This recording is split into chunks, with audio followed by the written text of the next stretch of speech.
You've probably never seen Miracle Mile. Most people haven't, but the ones who have don't forget it. Today we're counting down 15 facts about Miracle Miles. Tell me what the hell's going on.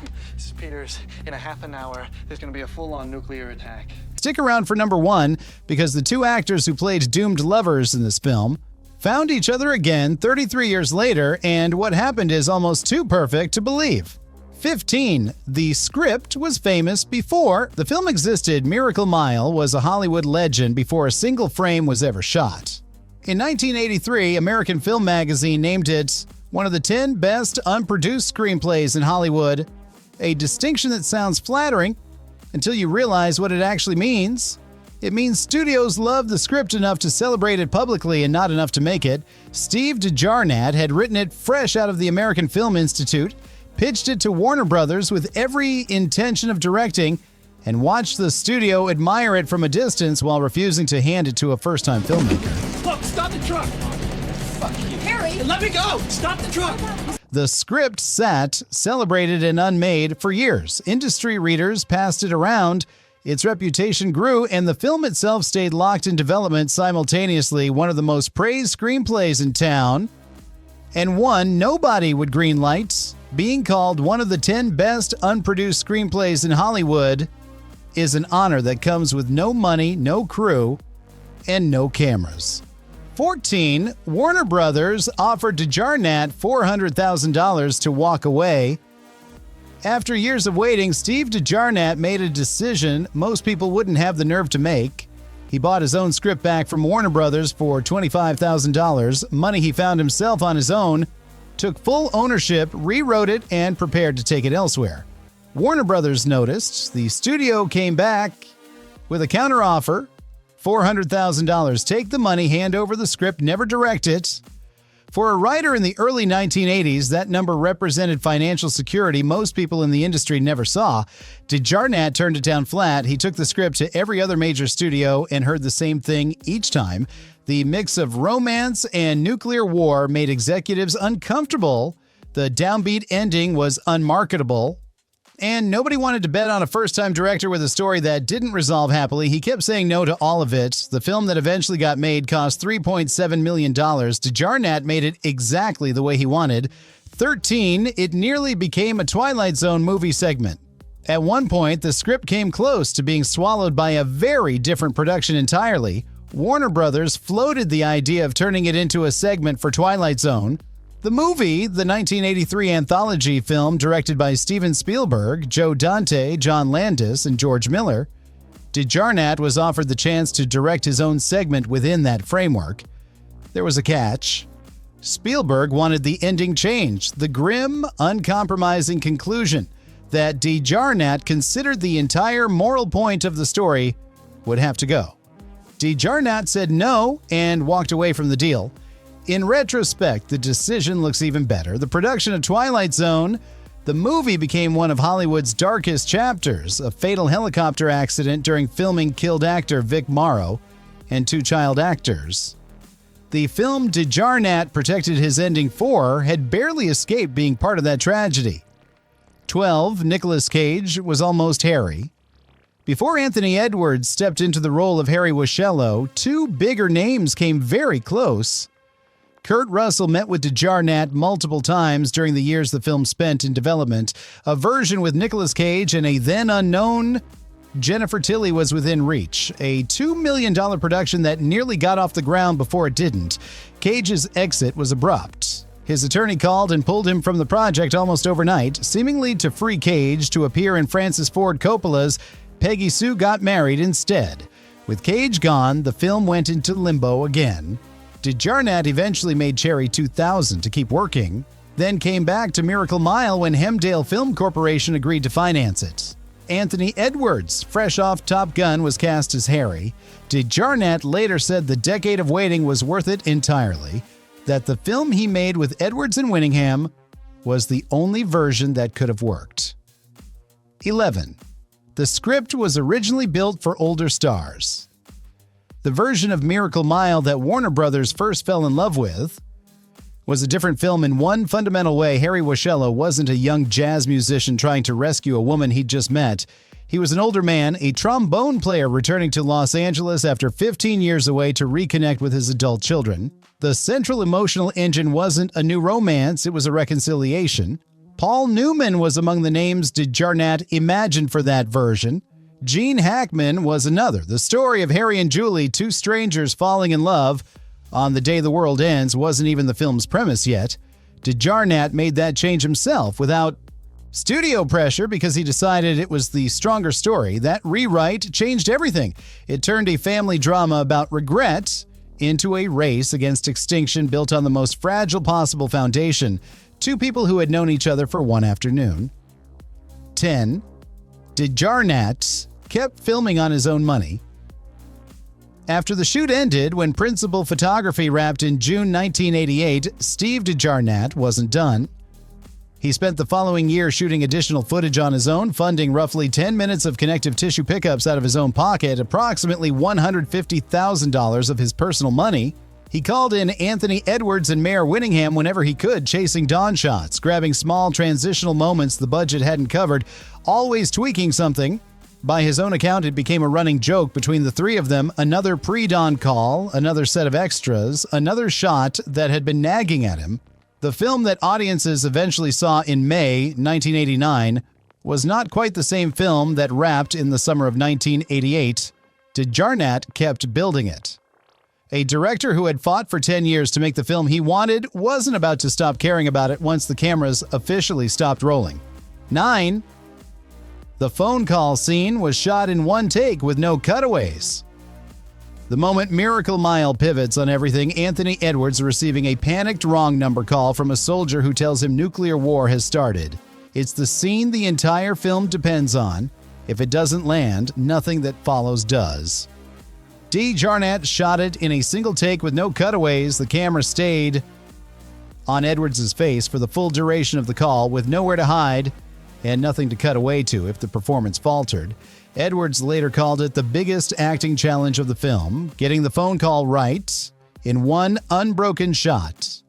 Knowing there was no safety net and no editor to rescue a weak moment, they shot it early in the production. According to Edwards, nailing that scene and knowing it was in the can gave the entire shoot a foundation to build from. Everything else in the film gets to be as wild as it wants to be because that one locked-off shot of a man's face changing forever actually works.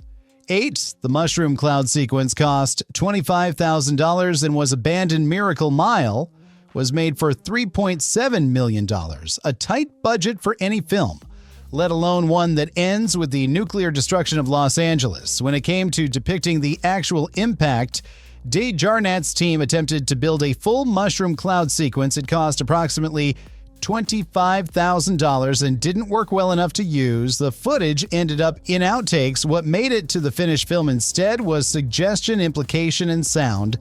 The filmmaking instinct that audiences fill in what they aren't shown more powerfully than anything you can put on screen. The helicopter crash finale required multiple reshoots using underwater cameras and practical sparks, rebuilt and reattempted until the sequence finally held together. A full mushroom cloud sequence would have cost far more than $25,000 to do convincingly. DeJarnette made the smarter call. The ending lands because of what it withholds, not what it shows. 7. Tangerine Dream. Wrote the score by accident. Steve DeJarnette wrote Miracle Mile in the middle of the night with the Tangerine Dream score from William Friedkin's Sorcerer blasting through his headphones. He needed that kind of music. Something between menace and melody, something that could hold tension without tipping into conventional horror. When he cut his rough edit, he used Tangerine Dream's existing recordings as temporary music, the way directors often do, never expecting to get the real thing. He fell in love with the temp track completely, the way directors almost always do, and almost always can't afford to fix. Then DeJarnette actually got Tangerine Dream. The band, whose work had scored Risky Business Thief and Ridley Scott's Legend, agreed to compose an original score for the film. The music that ended up in Miracle Mile was built for it, but it came from the same late-night obsession that had produced the script in the first place. 6. The entire film was designed to never leave Harry's point of view. Steve DeJarnette made one structural rule for Miracle Mile and held to it without exception. The camera never leaves Harry Washello. Every scene he is in, the audience is in. Every scene he is not in, the audience doesn't see. There are no cutaways to the airport to confirm whether other characters made it out. There is no cut to the other end of the phone call to reveal whether the soldier was telling the truth.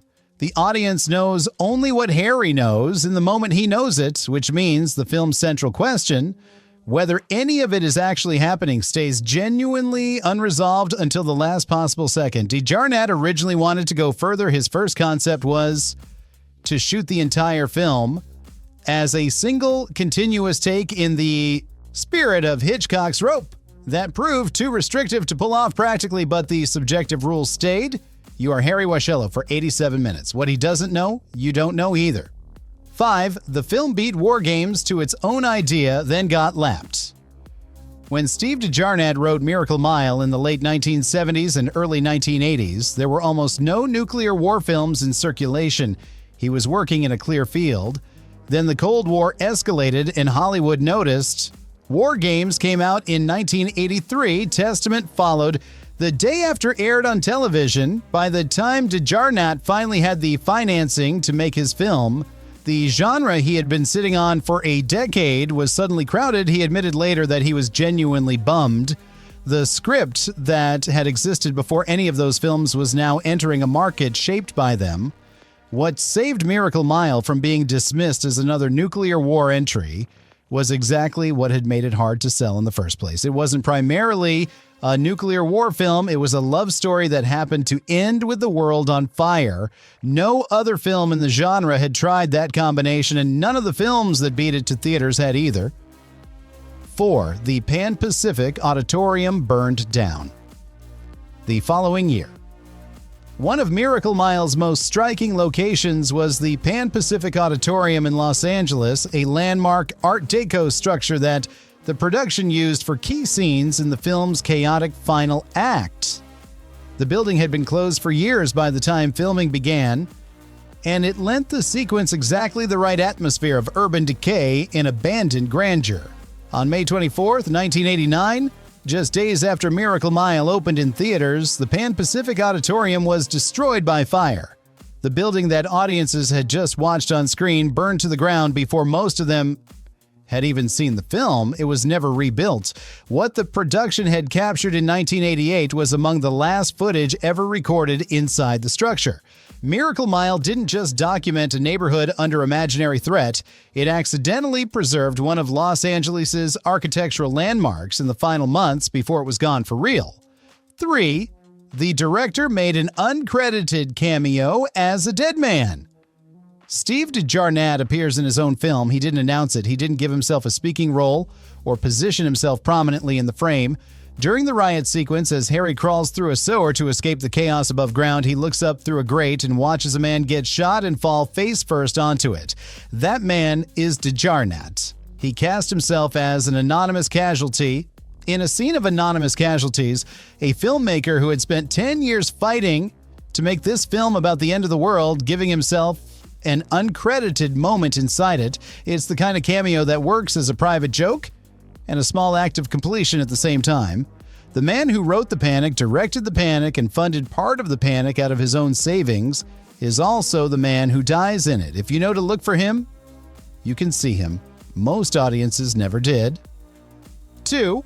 Roger Ebert loved it. Almost nobody saw it. Miracle Mile earned a 91% score on Rotten Tomatoes and won the Grand Jury Prize at the Sundance Film Festival. Roger Ebert praised its diabolical effectiveness and the sense of real terror it generated. Critics who reviewed it consistently noted that it was unlike anything else the decade had produced, a film that treated nuclear anxiety not as a political argument, but as a personal nightmare. Then audiences ignored it completely. The film made back almost nothing at the box office. Hemdale Film Corporation, the independent studio behind it, had also backed Terminator and Platoon, but couldn't find a way to put Miracle Mile in front of people who would respond to it. A film that critics recognized as genuinely original got buried in a summer full of safer, louder alternatives. For years, it existed primarily as a cult item, something people discovered by accident and then pressed into the hands of everyone they knew. That's still mostly how it travels, word of mouth, 30 years running. 1. The two leads got married 33 years after making the film. In Miracle Mile, Anthony Edwards and Mare Winningham play two people who fall in love on the day the world ends. They meet at a museum, spend an afternoon together, and then spend the rest of the film trying to reach each other as Los Angeles collapses around them. The film ends with both of them submerged in the La Brea tar pits, together, but gone. In 2021, 33 years after the film was made, Anthony Edwards and Mare Winningham got married in real life. The two actors who played doomed lovers in one of the bleakest films of the 1980s eventually found their way back to each other and chose to stay. Harry and Julie didn't get to survive. Edwards and Winningham did. A film built entirely around the tragedy of two people who almost ran out of time turned out to have a different